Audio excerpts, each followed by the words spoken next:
عزیز طلباء و طالبات، السلام علیکم۔ امید ہے آپ سب خیریت سے ہوں گے۔ آج کا ہمارا مضمون ہے اردو، سبق نمبر 1 ہجرت نبی صلی اللہ علیہ وآلہ وسلم، اور اس کے مصنف ہیں مولانا شبلی نعمانی۔ کلاس اپنا ہجرت نبی صلی اللہ علیہ وسلم کا لیکچر شروع کرنے سے پہلے میں آپ کو بتا دوں کہ آپ ہمارے چینل حافظ ذوالفقار شاہد کے تعلیمی و تربیتی چینل کو سبسکرائب کر لیں تاکہ آپ کو ہماری ویڈیو وقت پر ملتی رہیں۔ اب ہم ہجرت نبی صلی اللہ علیہ وآلہ وسلم کے تعارف کی طرف آتے ہیں۔ ہجرت نبی صلی اللہ علیہ وسلم کا تعارف شروع کرنے سے پہلے اس کے عنوان کے بارے میں آپ کو بتا دوں کہ ہجرت کا مطلب ہے اپنا وطن یا اپنا شہر چھوڑ کر ایک سے دوسری جگہ چلے جانا۔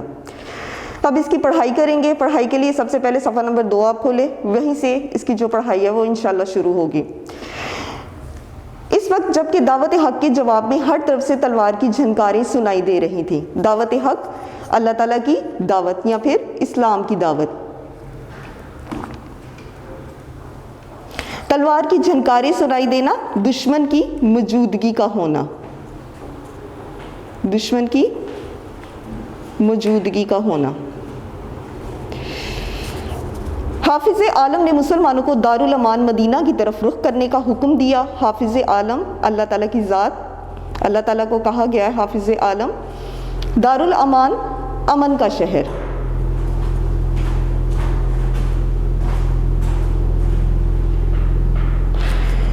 لیکن خود وجود اقدس صلی اللہ علیہ وآلہ وسلم جو ان ستمگاروں کا حقیقی ہدف تھا، اپنے لیے حکم خدا کا منتظر تھا۔ کہتے کہ جب اسلام کی دعوت نبی پاک صلی اللہ علیہ وآلہ وسلم دے رہے تھے تو انہیں اس کے جواب میں صرف اور صرف دشمن کی ظلم ہی جو ہے وہی دیے جا رہے تھے۔ حافظ عالم نے مسلمانوں کو دارالامان مدینہ کی طرف رخ کرنے کا حکم دیا۔ اللہ تعالیٰ نے مسلمانوں کو حکم دیا کہ وہ امن کا شہر یعنی کہ مدینہ کی طرف ہجرت کر جائیں، لیکن خود وجود اقدس یعنی کہ پاکیزہ ذات صلی اللہ علیہ وآلہ وسلم جو ان ستمگاروں یعنی کہ ظالموں کا حقیقی ہدف تھے، حقیقی ہدف، اصلی نشانہ تھے، وہ اپنے لیے اللہ تعالیٰ کے حکم کا انتظار کر رہے تھے۔ منتظر، انتظار کرنا۔ نبوت کا 13واں سال شروع ہوا۔ جب نبوت کا 13واں سال شروع ہوا اور اکثر صحابہ مدینے پہنچ چکے تھے، نبوت کے 13ویں سال میں بہت سے صحابہ ایسے تھے جو مدینے پہنچ چکے، تو وحی الہی کے مطابق، وحی الہی اللہ تعالیٰ کی وحی کے مطابق حضرت صلی اللہ علیہ وسلم نے بھی مدینے کا عزم فرمایا۔ عزم کہتے ہیں ارادہ۔ تو جب نبوت کے 13ویں سال میں جب بہت سے صحابہ جو ہیں وہ مدینے پہنچ گئے تو اللہ تعالیٰ کی وحی کے مطابق یعنی کہ اللہ نے نبی پاک صلی اللہ علیہ وآلہ وسلم پر وحی نازل فرمائی کہ آپ بھی مدینے کی طرف کا رخ کر لیں۔ قریش نے دیکھا کہ اب مسلمان مدینے میں جا کر طاقت پکڑے جاتے ہیں۔ جب قریش نے یہ دیکھا کہ مسلمان جو ہیں وہ مدینے میں مزید سے مزید تر مضبوط ہوتے جا رہے ہیں اور وہاں اسلام پھیلتا جاتا ہے اور ان کے جانے سے اسلام جو ہے وہ بہت تیزی سے پھیل رہا ہے، چنانچہ لوگوں نے مختلف رائیں پیش کی۔ رائے کہتے ہیں مشورے کو۔ تو بہت سے لوگوں نے مدینہ میں اسلام کو ختم کرنے کے لیے اپنے اپنے مشورے دینے شروع کر دیے۔ ایک نے کہا محمد صلی اللہ علیہ وسلم کے ہاتھ پاؤں میں زنجیریں ڈال کر مکان میں بند کر دیا جائے۔ کسی نے یہ کہا کہ محمد صلی اللہ علیہ وسلم کے ہاتھ پاؤں میں زنجیریں ڈالیں اور انہیں مکان میں بند کر دینا، قید کر دینا، اور انہیں قید کر دیا جائے۔ دوسرے نے کہا جلا وطن کر دینا کافی ہے، جلا وطن کرنا، وطن سے نکال دینا۔ ابو جہل نے کہا ہر قبیلے سے ایک شخص انتخاب ہوا اور پورا مجمع ایک ساتھ مل کر تلواروں سے ان کا خاتمہ کرے۔ جبکہ ابو جہل نے یہ مشورہ دیا کہ ہر قبیلے سے ایک شخص جو ہے وہ اس کا انتخاب کیا جائے، اسے منتخب کیا جائے۔ جب ایک ایک شخص جو ہے وہ ہر قبیلے سے منتخب ہوگا تو پھر اس طرح پورا مجمع جو ہے وہ تلواروں سے نبی پاک صلی اللہ علیہ وسلم کا نعوذ باللہ خاتمہ کر دے گا۔ اس صورت میں ان کا خون تمام قبائل میں بڑھ جائے گا۔ ابو جہل کے مشورے کے مطابق یہ تھا کہ جب سب قبیلہ مل کر نبی پاک صلی اللہ علیہ وسلم پر حملہ کریں گے نعوذ باللہ، تو اس طرح سے تمام قبیلوں میں خون بڑھ جائے گا اور آل ہاشم یعنی کہ ہاشم کی اولاد، آل ہاشم کہتے ہیں ہاشم کی اولاد جو ہیں وہ اکیلے تمام قبیلوں کا مقابلہ نہیں کر سکیں گے۔ اس اخیر رائے پر، اخیر رائے کہتے ہیں آخری رائے، اس اخیر رائے پر سبھی کا اتفاق ہو گیا اور جھٹ پٹے سے آ کر رسول صلی اللہ علیہ وسلم کے آستانہ مبارک کا محاصرہ کر لیا۔ جھٹ پٹے فوراً اور آستانہ مبارک گھر کو محاصرہ کرنا، گھیرا ڈال دینا۔ جب سب کا اس آخری رائے پر اتفاق ہوا تو سب نے مل کر نبی پاک صلی اللہ علیہ وسلم کے گھر کو گھیرا ڈال لیا۔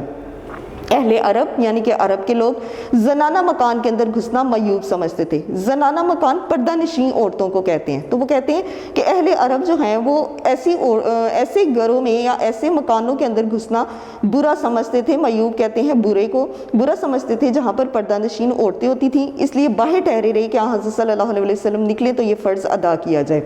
اس سلسلے میں وہ باہر نبی پاک صلی اللہ علیہ وسلم کا انتظار کرتے رہے کہ جو ہی وہ باہر نکلیں گے تو ہم انہیں نعوذ باللہ قتل کر دیں گے.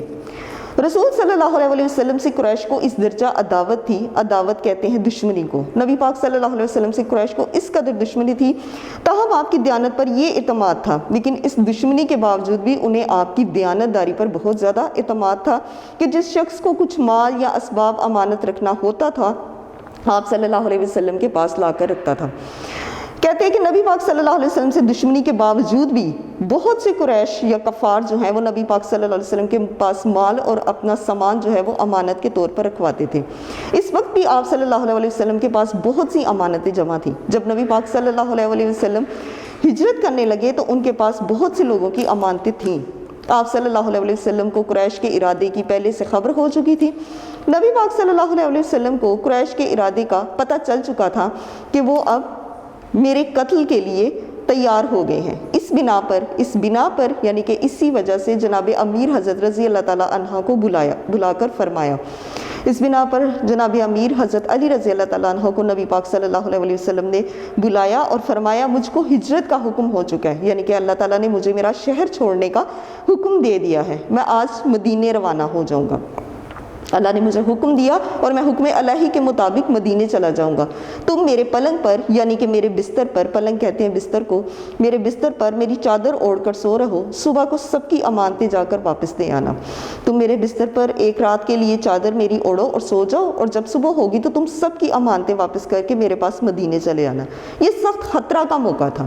جس وقت نبی پاک صلی اللہ علیہ وسلم مکہ سے مدینہ ہجرت کر رہے تھے تو یہ جو موقع تھا یہ بہت زیادہ خطرے کا تھا. جناب امیر، میں آپ کو یہ بات واضح کر دوں کہ جناب امیر جو ہے وہ حضرت علی رضی اللہ تعالیٰ عنہ کو کہا گیا ہے. جناب امیر کو معلوم ہو چکا تھا کہ قریش آپ صلی اللہ علیہ وسلم کے قتل کا ارادہ کر چکے ہیں. حضرت علی کو نبی پاک صلی اللہ علیہ وسلم نے اپنے بستر پر سونے کا کہا تھا، اور اس کے باوجود بھی یہ کہ نبی پاک صلی اللہ علیہ وسلم کی اس بات کے بعد بھی حضرت علی اس لیے آمادہ ہو گئے تھے کہ ان کو پتا تھا کہ وہ آپ صلی اللہ علیہ وسلم کے قتل کا ارادہ کر چکے تھے. اور آج رسول صلی اللہ علیہ وسلم کا بستر خواب یعنی کہ ان کا بستر جو ہے وہ قتل گاہ کی زمین ہے. قتل گاہ قتل کرنے کی جگہ کو کہتے ہیں. تو حضرت علی کو اس بات کا علم تھا کہ جس بستر پر میں آج رات سوؤں گا وہ قتل کرنے کی جگہ ہے. لیکن فاتح خیبر کہتے ہیں خیبر کو فتح کرنے والا، اور یہ حضرت علی رضی اللہ تعالیٰ عنہ کو کہا گیا ہے کہ فاتح خیبر کے لیے قتل گاہ فرش گل تھا. یعنی کہ حضرت علی کے لیے وہ جو قتل گاہ تھی، وہ جو قتل کرنے کی جگہ تھی، اصل میں وہ فرش گل پھولوں کا بستر تھا. تو فرش گل کہتے ہیں پھولوں کا بستر.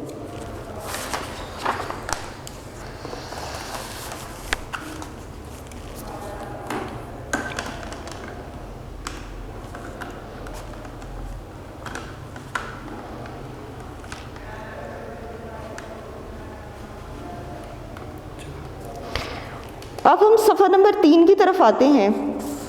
کفار نے جب آپ صلی اللہ علیہ وسلم کے گھر کا محاصرہ کیا، محاصرہ کرنا گھیرا ڈال دینا، تو کفار نے جب آپ صلی اللہ علیہ وسلم کے گھر کو گھیرا ڈالا اور رات زیادہ گزر گئی، یعنی کہ بہت زیادہ رات کا وقت ہو گیا، تو قدرت نے ان کو بے خبر کر دیا.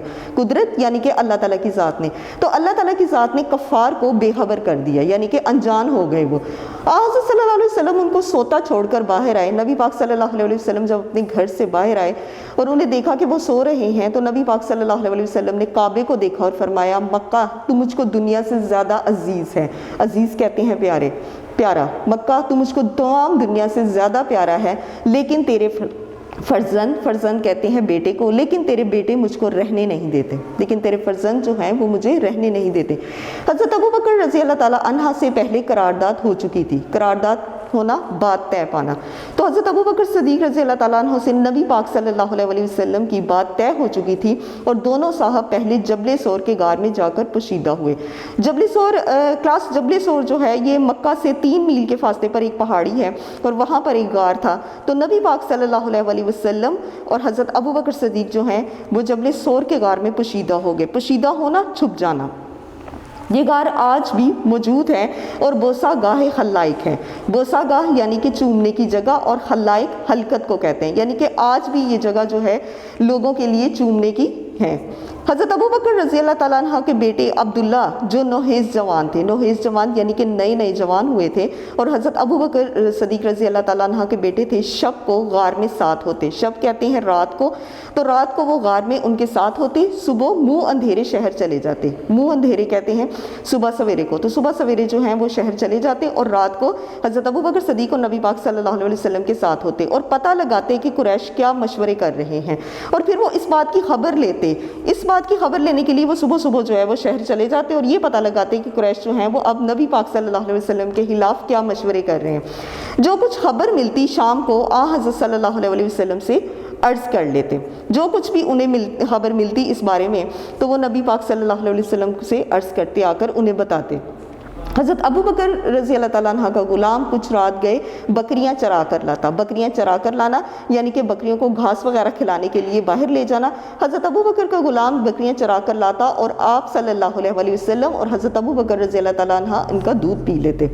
3 دن تک صرف یہی غذا تھی، یعنی کہ بکریوں کا جو دودھ تھا 3 دن تک ان کی غذا یہی تھی۔ لیکن ابن ہشام نے لکھا ہے، ابن ہشام جو ہے یہ بھی ایک مصنف ہے، اور انہوں نے ایک کتاب لکھی تھی نبی پاک صلی اللہ علیہ وسلم پر۔ تو اس کتاب میں انہوں نے لکھا تھا کہ روزانہ شام کو اسما رضی اللہ تعالیٰ عنہ کون تھی؟ یہ حضرت ابوبکر صدیق رضی اللہ تعالیٰ عنہ کی بیٹی تھی۔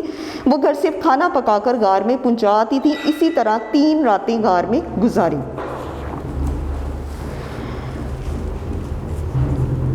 صبح قریش کی آنکھیں کھلیں تو پلنگ پر یعنی کہ بستر پر، جب قریش کی آنکھیں کھلی تو پلنگ پر حضرت صلی اللہ علیہ وسلم کے بجائے جناب امیر تھے۔ جناب امیر کون تھے؟ جناب امیر حضرت علی رضی اللہ تعالیٰ عنہ تھے۔ تو صبح جب قریش کی آنکھیں کھلی تو حضرت صلی اللہ علیہ وسلم کے بجائے انہوں نے حضرت علی کو دیکھا۔ ظالموں نے آپ صلی اللہ علیہ وسلم کو پکڑا اور حرم میں لے جا کر تھوڑی دیر محبوس رکھا۔ محبوس رکھنا، قید کر دینا۔ انہوں نے حضرت علی رضی اللہ تعالیٰ عنہ کو پکڑا اور تھوڑی دیر کے لیے حرم میں جا کر قید کر دیا، اور اس کے بعد چھوڑ دیا۔ پھر حضرت صلی اللہ علیہ وسلم کی تلاش میں نکلے۔ حضرت علی کو چھوڑنے کے بعد وہ نبی پاک صلی اللہ علیہ وسلم کی تلاش میں نکلے۔ ڈھونڈتے ڈھونڈتے غار کے دھانے تک آ گئے۔ غار کے دھانے کہتے ہیں غار کے منہ کو۔ تو ڈھونڈتے ڈھونڈتے وہ نبی پاک صلی اللہ علیہ وسلم کو آخر کار اس غار تک پہنچ گئے جہاں پر نبی پاک صلی اللہ علیہ وسلم اور حضرت ابوبکر صدیق رضی اللہ تعالیٰ عنہ دونوں چھپے ہوئے تھے۔ آہٹ پا کر، آہٹ کہتے ہیں پاؤں کی تھوڑی سی بھی آواز کو سننا، تو آہٹ پا کر حضرت ابوبکر رضی اللہ تعالیٰ عنہ غمزدہ ہوئے۔ غمزدہ ہونا، پریشان ہو جانا۔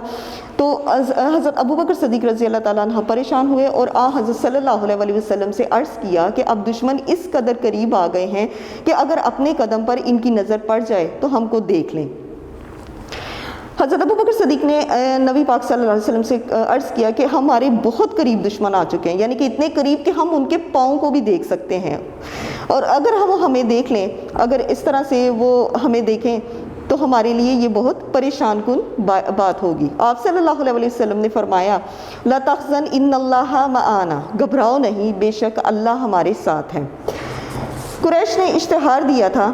اشتہار کہتے ہیں کہ کاغذ پر لکھی ہوئی تحریر، کسی مشہوری کے لیے کاغذ کے اوپر کچھ لکھا جاتا ہے۔ تو قریش نے اشتہار دیا تھا کہ جو شخص محمد صلی اللہ علیہ وسلم کو یا ابو بکر کو گرفتار کر کے لائے، انہوں نے ایک تحریر لکھی تھی کہ جو نبی پاک صلی اللہ علیہ وسلم کو یا حضرت ابو بکر کو گرفتار کر کے لائے گا اس کو 1 خون بہا کے برابر اونٹ انعام دیا جائے گا۔ خون بہا، خون کے بدلے کی جو قیمت ہوتی ہے، یعنی کہ جب کسی کا آپ قتل کرتے ہیں تو اس کے بدلے جو آپ قیمت دیتے ہیں، تو اس دور میں خون بہا کی جو قیمت تھی وہ 100 اونٹ تھا۔ تو وہ کہتے ہیں کہ اس خون بہا کے بدلے میں 100 اونٹ انعام دیا جائے گا۔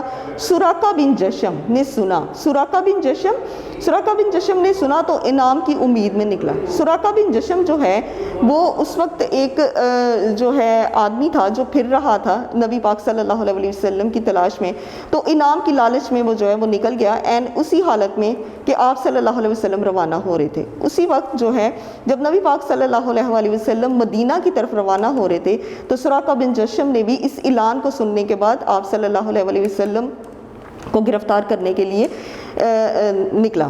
اس نے آپ صلی اللہ علیہ وسلم کو دیکھ لیا اور گھوڑا دوڑا کر قریب آ گیا۔ اس نے نبی پاک صلی اللہ علیہ وسلم کو دیکھا اور گھوڑا دوڑایا، لیکن گھوڑے نے ٹھوکر کھائی۔ جو ہی اس نے اپنا گھوڑا دوڑایا تو گھوڑے نے ٹھوکر کھائی اور وہ گر پڑا۔ ترکش سے فال کے تیر نکالے۔ ترکش کسے کہتے ہیں؟ ترکش ہوتا ہے تیر رکھنے کا ہول، اور فال کیا ہوتا ہے؟ فال اصل میں یہ اس دور میں اہل عرب جو تھے جب بھی کوئی کام شروع کرتے تھے تو اس سے پہلے وہ فال نکالتے تھے جس میں جواب ہاں یا نہ آتا تھا، یعنی کہ پیشن گوئی کرتے تھے کسی بھی کام کو کرنے سے پہلے۔ تو وہ کہتے ہیں ترکش سے فال کے تیر نکالے کہ حملہ کرنا چاہے یا نہیں۔ جواب میں نہیں نکلا۔ جب اس نے وہ تیر نکالا، اس کو پھینکا تو جواب نہیں نکلا، لیکن 100 اونٹوں کا گراں بہا معاوضہ، گراں بہا یعنی کہ بہت زیادہ قیمتی معاوضہ جو تھا وہ 100 اونٹوں کا، ایسا نہ تھا کہ تیر کی بات مان لی جاتی۔ 100 اونٹوں کا گراں بہا معاوضہ اس طرح کا نہیں تھا کہ تیر کی بات مانی جاتی۔ دوبارہ گھوڑے پر سوار ہوا اور آگے بڑھا۔ پھر وہ دوبارہ گھوڑے پر سوار ہوا کیونکہ اسے اونٹوں کا جو 100 اونٹوں کا جو معاوضہ تھا وہ زیادہ بہتر لگ رہا تھا، جو انعام تھا اسے۔ اب کی بار گھوڑے کے پاؤں گھٹنوں تک زمین میں دھنس گئے۔ دھنس گئے مطلب پھنس گئے۔ اب ایسا ہوا کہ گھوڑے کے پاؤں جو تھے وہ زمین کے اندر پھنس گئے۔ گھوڑے سے اتر پڑا اور پھر فال نکالی۔ پھر دوبارہ وہ گھوڑے سے اترا اور اس نے فال نکالی۔ اب بھی وہی جواب تھا، لیکن مکرر تجربہ دوسرا تجربہ، یعنی کہ دوبارہ تجربہ۔ دوبارہ اس نے جو تجربہ کیا اس کی ہمت پست کر دی۔ مکرر تجربے نے اس کی ہمت پست کر دی، یعنی کہ حوصلہ جو ہے وہ اس کا ختم کر دیا، کم کر دیا، اور یقین ہو گیا کہ یہ کچھ اور ہی آثار ہیں۔ آثار کہتے ہیں نشانیوں کو۔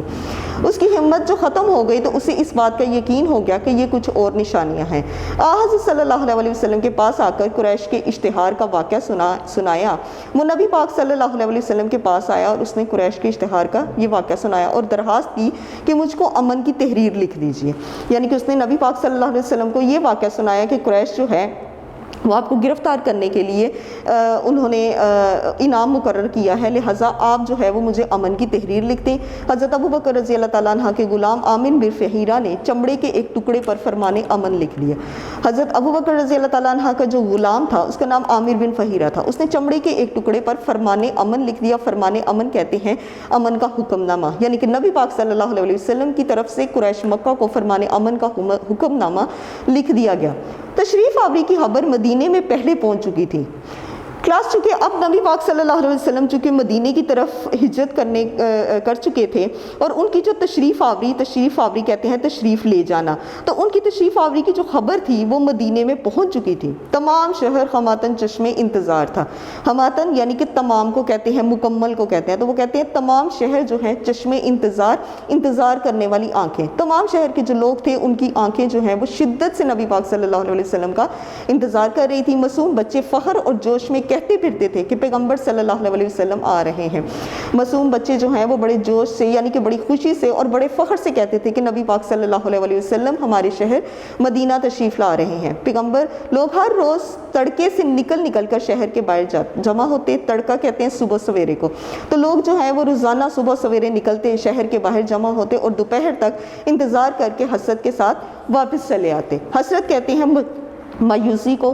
جب وہ انتظار کرتے صبح تک نبی پاک صلی اللہ علیہ وسلم کا، تو انہیں مایوسی ہوتی کہ نبی پاک صلی اللہ علیہ وسلم نہیں آئے، تو پھر وہ واپس چلے جاتے۔ ایک دن انتظار کر کے واپس جا چکے تھے کہ ایک یہودی نے قلعے سے دیکھا۔ کلاس یہ لفظ جو ہے یہ قلعے پڑھا جاتا ہے، اس کو بہت سے جو اسٹوڈنٹس ہیں وہ قلعے پڑھتے ہیں، تو یہ قلعے نہیں، یہ لفظ قلعے پڑھا جائے گا۔ تو ایک دن ایسا ہوا کہ انتظار کر کے وہ واپس جا چکے تھے کہ ایک یہودی نے قلعے سے دیکھا اور کرائن سے پہچان کر پکارا۔ کرائن کہتے ہیں اندازہ، تو وہ قلعے کے اوپر چڑھا ہوا تھا چونکہ اس نے اندازے سے ہی پہچانا کہ نبی پاک صلی اللہ علیہ وسلم آ رہے ہیں۔ اہل عرب لو تم جس کا انتظار کرتے تھے، اہل عرب کے لوگ، اہل عرب تم جس کا انتظار کرتے تھے وہ آ گیا۔ تمام شہر تکبیر کی آواز سے گونج اٹھا۔ تکبیر کہتے ہیں اللہ اکبر، تو وہ تمام شہر جو ہے نبی پاک صلی اللہ علیہ وسلم کی آمد سے اللہ اکبر کی آواز سے گونج اٹھا۔ تو کلاس ہم نے آپ کو ہجرت نبی صلی اللہ علیہ وسلم کی پڑھائی جو ہے وہ کروا دی ہے، اور ساتھ ساتھ الفاظ کے معنی بھی بتائے ہیں. امید ہے کہ آپ جو ہے گھر پر اس کو دوبارہ سے خود پڑھیں گے اور الفاظ کے معنی جو ہیں وہ بھی یاد کریں گے. ہجرت نبی صلی اللہ علیہ وسلم کی پڑھائی ہم پہلے کر چکے تھے. اب ہم اس کے خلاصہ کی طرف آتے ہیں. جب دعوت حق کے جواب میں ہر طرف سے تلواروں کی جھنکار سنائی دے رہی تھی تو حضور صلی اللہ علیہ وسلم کو مسلمانوں کو دارالامان مدینے کی طرف ہجرت کرنے کا حکم دیا. دعوت حق کے جواب میں یعنی کہ اللہ تعالیٰ کی تبلیغ اور اسلام کے جواب میں جو ہے وہ دشمن کی موجودگی کے جب آثار نظر آئے تو نبی پاک صلی اللہ علیہ وسلم اور مسلمانوں کو اللہ تعالیٰ نے مکہ سے مدینے ہجرت کا حکم دیا. لیکن اپنی ذات کے بارے میں نبی پاک صلی اللہ علیہ وسلم اللہ تعالیٰ کے حکم کا انتظار کرنے لگے.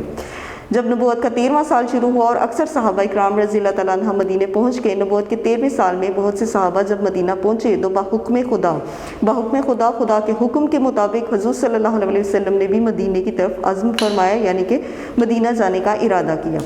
اس واقعہ کو امام بخاری نے تفصیل کے ساتھ بیان کیا ہے. امام بخاری یہ کتاب ہے جس میں تفصیل کے ساتھ اس واقعے کو بیان کیا گیا ہے کہ جب قریش نے دیکھا کہ مسلمان مدینے میں جا کر طاقت پکڑے جاتے ہیں. طاقت آپ کو بتایا جا چکا تھا کہ طاقت کہتے ہیں کہ مضبوطی کو، اور جب مسلمان مدینے میں بہت زیادہ مضبوط ہوتے جا رہے تھے اور اسلام پھیلتا جا رہا ہے تو انہوں نے دارالندوہ میں ایک اجلاس عام کیا.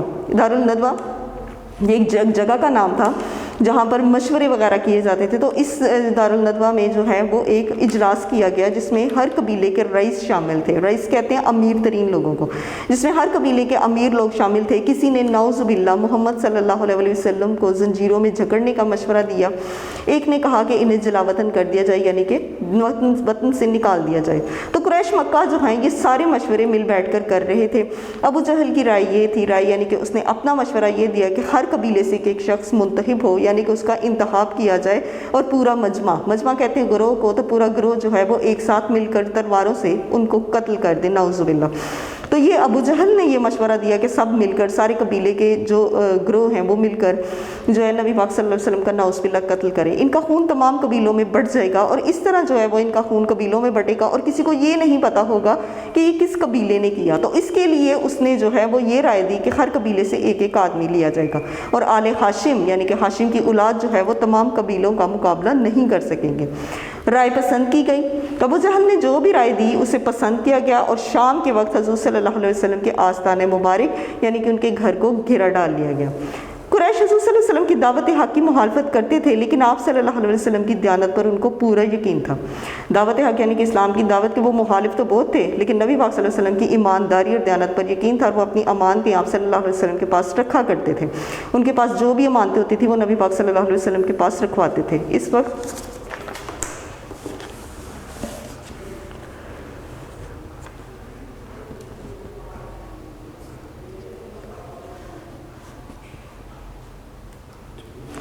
بھی آپ صلی اللہ علیہ وسلم کے پاس بہت سی امانتیں جمع تھیں. آپ صلی اللہ علیہ وسلم نے حضرت علی رضی اللہ تعالیٰ عنہ کو بلا کر فرمایا، میں آج مدینے روانہ ہو جاؤں گا، یعنی کہ میں مدینہ چلا جاؤں گا، اور تم میرے پلنگ پر، میرے بستر پر میری چادر اوڑھ کر سو جانا، اور صبح سب کی امانتیں واپس کر کے مدینہ آ جانا.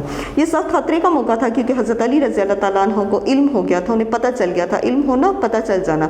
انہیں اس بات کا پتہ چل گیا تھا کہ قریش آپ صلی اللہ علیہ وسلم کے قتل کا ارادہ کر چکے ہیں. گویا آج حضور صلی اللہ علیہ وسلم کا بستر قتل گاہ کی زمین ہے، یعنی کہ قتل کرنے کی جگہ ہے. لیکن فاتح خیبر حضرت علی کے لیے یہ قتل گاہ بھی پھولوں کی سیج تھی. ہجرت سے دو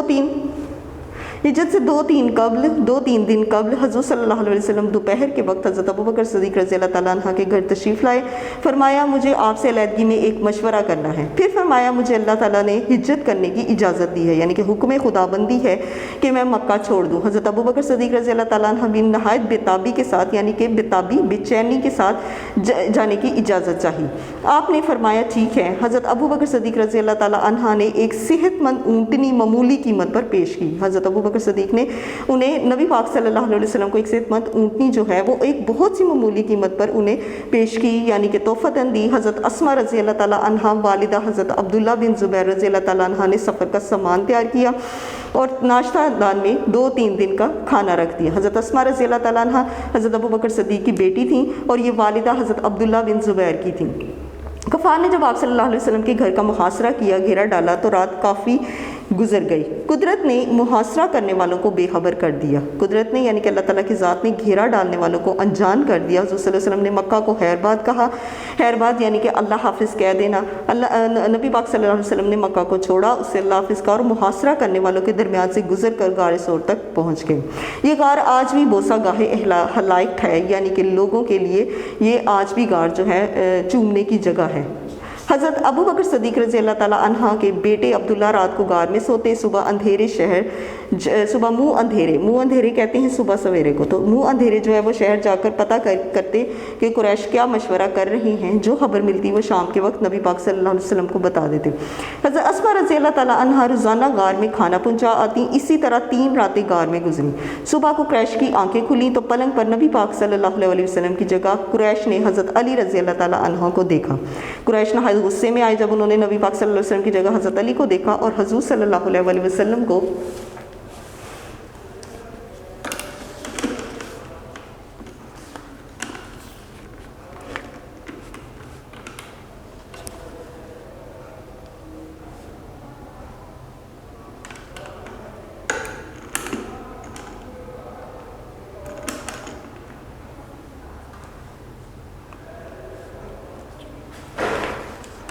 اور حضور صلی اللہ علیہ وسلم کو تلاش کرتے کرتے غار کے دھانے یعنی کہ غار کے منہ تک پہنچ گئے۔ ان کے پاؤں کی آہٹ پر حضرت ابو بکر رضی اللہ تعالیٰ عنہ غم زدہ ہوئے، پریشان ہوئے، لیکن حضور صلی اللہ علیہ وسلم نے فرمایا گھبراؤ نہیں، خدا ہمارے ساتھ ہیں۔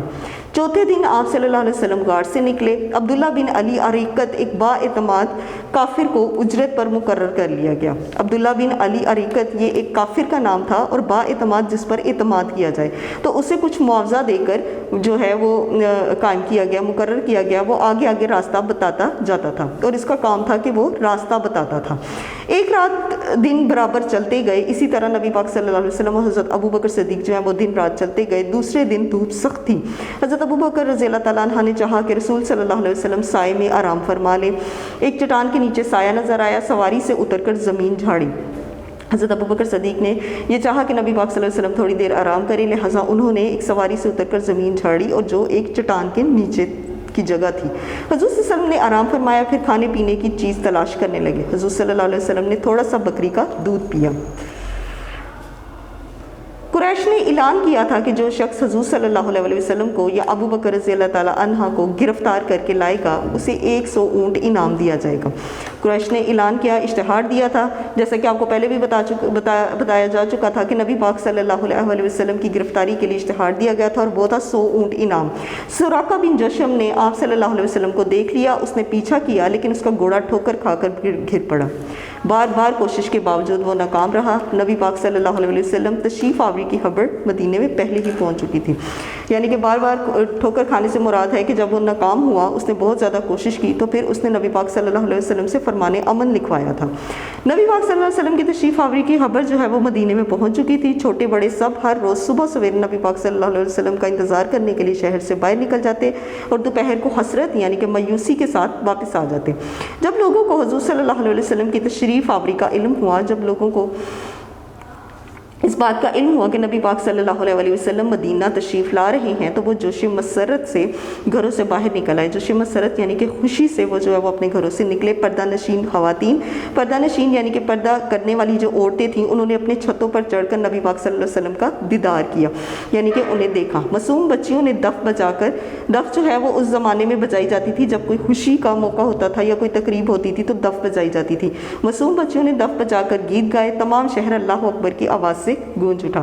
تو یہ تھا کلاس ہجرت نبی صلی اللہ علیہ وسلم کا خلاصہ۔ امید ہے کہ آپ اس کو بہتر طریقے سے یاد کر سکیں گے اور سمجھ بھی سکیں گے۔ السلام علیکم کلاس۔ ہجرت نبی صلی اللہ علیہ وسلم کی پڑھائی اور اس کے خلاصے کے بعد آج ہم اس کی مشق کی طرف آتے ہیں، اور مشق میں ہم کریں گے مختصر جوابات۔ سب سے پہلا سوال ہے، ہجرت نبی صلی اللہ علیہ وسلم سے کیا مراد ہے؟ حضرت محمد صلی اللہ علیہ وسلم 13 سال تک مکہ میں اسلام کی تبلیغ کرتے رہے اور کفار آپ صلی اللہ علیہ وسلم کی راہ میں رکاوٹیں کھڑی کرتے رہے، تو آپ صلی اللہ علیہ وسلم اللہ تعالیٰ کے حکم سے مکہ چھوڑ کر اسلام کی تبلیغ کے لیے مدینہ منورہ آ گئے۔ اسے ہجرت نبی کہا جاتا ہے۔ سوال نمبر 2، رسول پاک صلی اللہ علیہ وسلم نے نبوت کے کون سے سال ہجرت فرمائی؟ رسول پاک صلی اللہ علیہ وسلم نے نبوت کے 13ویں سال اللہ تعالیٰ کے حکم سے مکہ مکرمہ سے مدینہ ہجرت فرمائی۔ حضرت امیر رضی اللہ تعالیٰ عنہ سے کون سی شخصیت مراد ہے؟ حضرت امیر رضی اللہ تعالیٰ عنہ سے مراد حضرت علی رضی اللہ تعالیٰ عنہ کی شخصیت ہے۔ رسول پاک صلی اللہ علیہ وسلم نے حضرت علی رضی اللہ تعالیٰ عنہ سے کیا ارشاد فرمایا؟ آپ صلی اللہ علیہ وسلم نے حضرت علی سے فرمایا، مجھے اللہ کی طرف سے ہجرت کرنے کا حکم ہوا ہے، میں آج مدینہ روانہ ہو جاؤں گا، تم میرے پلنگ پر میری چادر اوڑھ کر سو رہو، صبح لوگوں کی امانتیں جا کر واپس دے آنا۔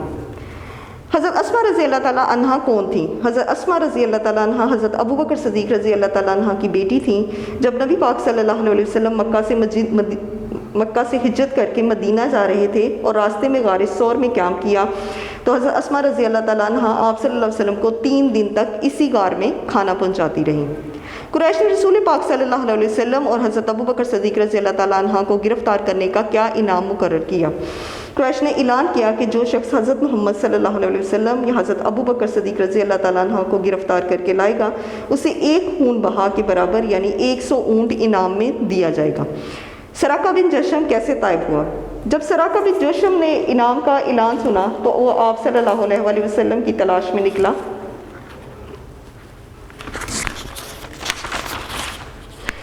اس وقت جب آپ صلی اللہ علیہ وسلم مکہ سے مدینہ کے لیے روانہ ہو رہے تھے، اس نے آپ صلی اللہ علیہ وسلم کو دیکھا، اپنے گھوڑے کو آگے بڑھایا لیکن گھوڑے نے ٹھوکر کھائی، اس نے فال نکالی لیکن جواب میں نہیں نکلا۔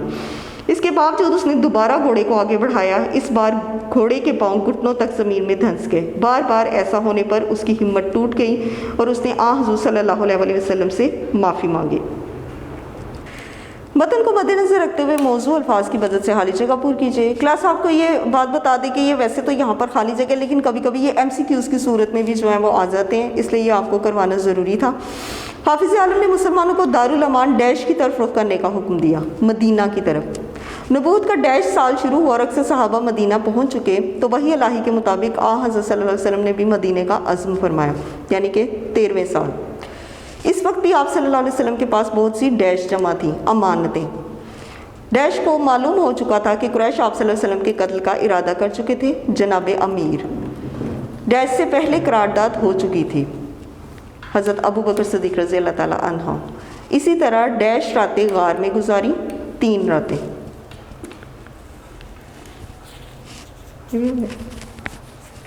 ویڈیو پسند آئی تو لائک کریں، اپنی رائے کمنٹ کریں۔ ایسے ہی مزید ویڈیوز کے لیے ہمارا چینل سبسکرائب کریں اور بیل کا آئیکن دبائیں تاکہ آپ کو ہر ویڈیو کا نوٹیفیکیشن ملتا رہے۔